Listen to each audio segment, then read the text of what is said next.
Heart of the Dragon, Chapter 2.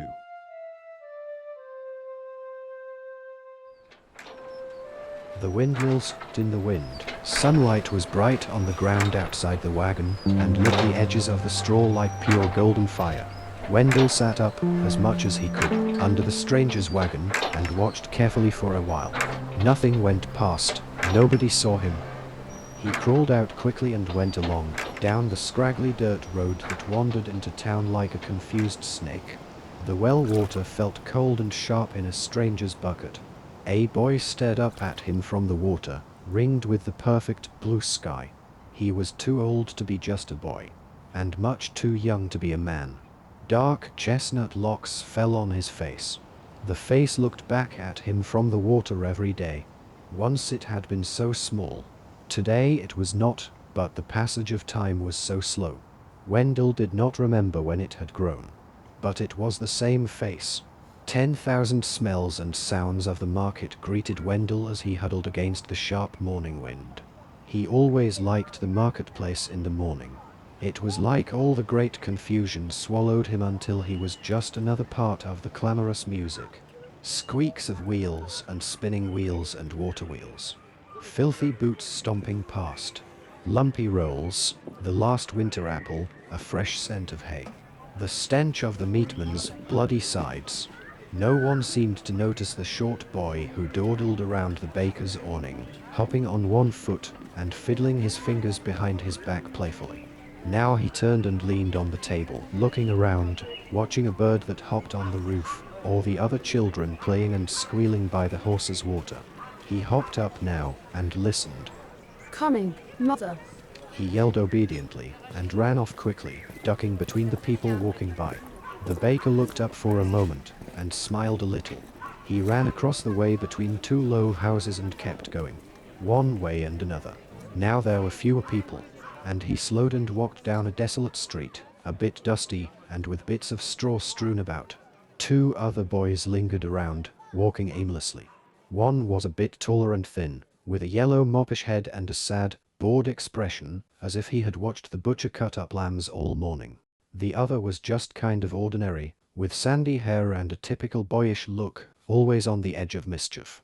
"Hello, Wendell. The tall, sad one said, not unkindly. Have you got anything yet?" Wendell reached inside his shirt calmly and pulled out a few puffy-looking bread rolls. "You're the best, Wendell. The best, you know," the other mischievous friend said with a wink, and he handed them each a roll. Then began what looked like a solemn ceremony. They sat down in a ring and began leisurely tearing off pieces and stuffing them in their gaping mouths. After a while the boyish friend piped up, his mouth still gnawing on a big piece. "You know, if I was as good as you at stealing, Wendell, I bet I would have stole all the gold in the castle by now. I tried my hand at stealing rolls once, but the baker he caught me by the wrist real quick, and they threw me in the dungeon for a good while. It was real nasty in there, lots of rats, but not that different than living down by the peasant's land. Of course, everyone's tried to steal rolls before, easy and quick, but there's no one like you, Wendell. No one." And with that he started on a long chuckle, rocking a little with it, the roll still in his mouth. The sad moppish boy looked up then, eyes moving all about slowly and watchfully. He had long, yellow hair that drooped over his head like wet straw. "I tried to get a roll once. They just sent me to a lady out by Old Man Kraus's field, who put me to work on potatoes and weevils. It was real hard work, and she beat me sometimes, but once in a while I could get a potato." He said nothing more. Wendell had known Colin for a long time. He didn't quite know how long. It seemed like he had always been around. Maybe not a friend, just one of the boys wandering the town, always watching the world with his bored eyes. And somehow that's just how it always was. Derek was definitely more fun to have around though. He was always thinking of things to try or helping Wendell plan some mischief. They continued their solemn eating in silence for a while. They got up and kind of dusted off really quickly, although it didn't do much. Derek kicked a stick with his foot. "What do you want to do today? I've been hanging around the blacksmith's, hoping to get some work. Fetching coal or something." He looked off to the side into the distance, then looked down at his raised foot. Wendell spoke up. Let's go to the Black Mongrel. Maybe we can find another drunk and get a few coins off the floor. With mute agreement, they wandered along up the narrow side street. It was a bit loud in the Black Mongrel, and the air smelled of things that were unpleasant at the beginning but had since had lots of time to grow even more unpleasant. It was dark, and a few torches gave a grudging hint of light to the black pitched walls. There were tables of rough wood, and a servingman in a grimy apron stood behind the counter. The two other boys wandered aimlessly by the benches, looking down at their feet. Hey boy. A rasping voice called out. Wendell turned and looked over at the front, where an old man sat perched on a bench like a withered hawk. He had an eye patch, and when he saw the boy his face broke into a wide grin, the smile pushing through innumerable wrinkles of time, like the splintering of an old tree. He gave a laugh and patted Wendell on the head. So you're still alive? You're growing strong, I see, just like I was once. And he gave a horrible cough. And how are you, Nate, you old badger? Not as well as I used to be. He replied with a bit of seriousness. That's why I wanted to see you. He patted a short sword hanging on his belt, really more of a dagger. I can't handle this very well anymore. I'm getting old, very old, and I wanted to make sure it went to someone deserving of it. He gave a rumpled chuckle of amusement. I still remember that day, when Billy Oakums pushed you down. He said proudly. So I've decided to give it to you, when you turn 15. Then his voice turned grim and sober again. Anything younger than 15 is too young to have a sword. You'll have to prove to me that you can learn to use it properly, boy, before I'll give it to you. Wendell grinned and gave a short laugh. He spit in his hand and stuck it out. The old man did the same, and they gave a short shake.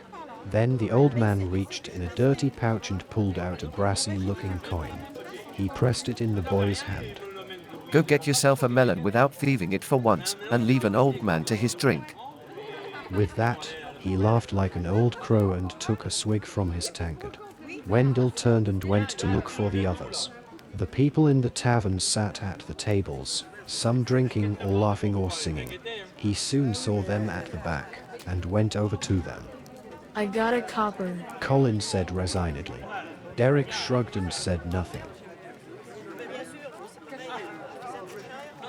I got a breast from Nate.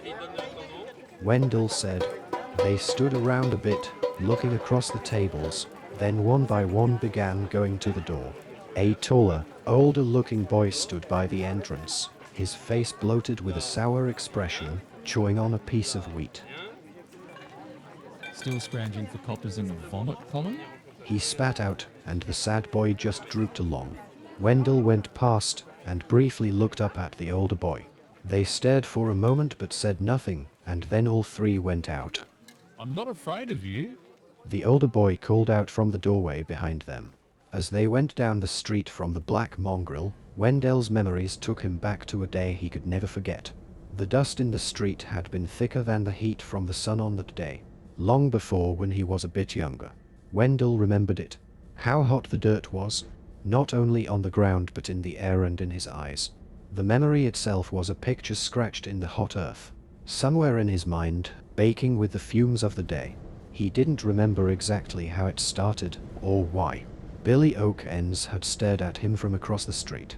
His face was puffed dangerously, his clothes were torn in places and stained. A year older than Wendell, he was already big for his age. You've got something you stole from the market. I know. I've seen you. He walked on, ignoring him. Billy walked along quickly after him. Give me some and I won't tell. Just a bit. I'm talking to you, you little wit. A few other children had gathered around. I know you think you're so great, Wendy, just because you can pinch a few rolls from the dumb baker. He's so stupid, anyone could do it. So, why don't you? Wendell asked plainly. The boy wheedled. Because I'm not a thieving bastard like you. Hey, come here. He pulled on the back of Wendell's shirt, wheeling him around. Other children came and formed a ring around them, watching curiously, some shouting. Wendell stood at one side, his face red and serious. It seemed as if time had stopped. and he had been standing there a long time, with the children always shouting and watching and the dust everywhere and the older boy staring down at him with his big, angry face. I'm not a bastard. He murmured quietly. I had a father once. He continued a mite louder, stepping ahead. The other boy had reached out with one hand and pushed him a little. He fell back into the dirt with a crash, and suddenly it seemed like something was roaring inside him, a roaring that seemed to drown out everything else. The other children yelled and shouted directions and stamped all around, like the inside of a whirling thunderstorm, and suddenly he got up and ran at the older youth. He remembered that he got hit, and hard, but he hit back, again and again, until at last he stood heaving and trembling, looking down at the unconscious form of the larger boy, his fingers digging into his hands, his breath coming in great gasps. Colin, his sad face bewildered, came over and looked at him. Others came over as well, their faces fearful and serious. Wendell looked back at them, not able to say anything. Are you okay? He heard Derek ask suddenly, waking him from the memories of that day long ago. He looked around, remembering where he was. They were still wandering down the street from the Black Mongrel, holding the coins. Yeah. Wendell said, and shrugged.